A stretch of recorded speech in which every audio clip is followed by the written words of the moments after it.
Hello बच्चों, तो हम यहाँ पे क्वेश्चन है a particle is moving on a circular path of radius r with constant speed v during the motion of particle from point a to point b। ठीक है, तो यहाँ पे देखो हमें यहाँ पे बोला कि एक पार्टिकल जो सर्कुलर पाथ में मूव कर रहा है उसकी रेडियस r है और जो स्पीड है पार्टिकल की वो v है। ठीक है, स्मॉल v, और ये कांस्टेंट स्पीड से मूव कर रहा है। ठीक है, अब हम जब मोशन हो रहा है पार्टिकल का a टू v तो उसमें एवरेज स्पीड v/2 है या उसकी एवरेज वेलोसिटी v/π है या उसकी एवरेज एक्सेलरेशन जो है वो 2v² है या एवरेज वेलोसिटी 0। ठीक है, तो यहाँ पे हमें सारे ऑप्शन चेक करने पड़ेंगे, फिर चेक करना पड़ेगा कौन सा जो है किसकी वैल्यू करेक्ट है। ठीक है, तो यहाँ देखते हैं।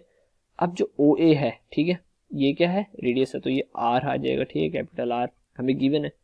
अब देखो यहाँ पे मोशन, ये हमें मोशन शो कर रहा है कि मोशन इस वे में हो रहा है। ठीक है, अब देखो यहाँ पे क्या होगा कि A के थ्रू यहाँ पे इस तरफ जाएगी। ठीक है, और यहाँ से इस डायरेक्शन में। ठीक है, तो अब देखिए यहाँ पे v तो यहाँ पॉजिटिव है और यहाँ पे क्या आएगा, नेगेटिव। ठीक है, अब हम सबसे पहले एवरेज स्पीड देखते हैं। इसकी एवरेज स्पीड का फॉर्मूला क्या होता है, एवरेज स्पीड का फॉर्मूला होता है टोटल डिस्टेंस, ठीक है, ओवर टोटल टाइम। ठीक है, तो यहाँ पे टोटल डिस्टेंस कितना हमारा, देखो ये पूरा यहाँ तक A टू B तक आ रहा है। ठीक है, यहाँ से A से B तक आ रहा है। ठीक है, तो क्या होगा, पाई आर जो होगा हमारा क्या होगा, डिस्टेंस हो जाएगा, और टोटल टाइम कितना होगा। अब देखो यहाँ पे टाइम निकालने के लिए हमें फॉर्मूला पता है speed equal distance on time. तो टाइम क्या होता है, डिस्टेंस ऑन स्पीड, डिस्टेंस हमारा पाई आर और स्पीड कितनी है हमें v गिवन है। ठीक है, तो टाइम आएगा पाई आर बाई वी, तो यहाँ पे पुट करते हैं पाई आर बाई वी। ठीक है, तो हमारी यहाँ पे एवरेज स्पीड किसके इक्वल आ जाएगी, हमारी एवरेज स्पीड आ जाएगी v के इक्वल। ठीक है, सो एवरेज स्पीड किसके इक्वल आ जाएगी, v के इक्वल। ठीक है, तो हमें यहाँ पे एवरेज स्पीड क्या दे रखी है, v/2, तो मतलब ये ऑप्शन हमारा इनकरेक्ट है।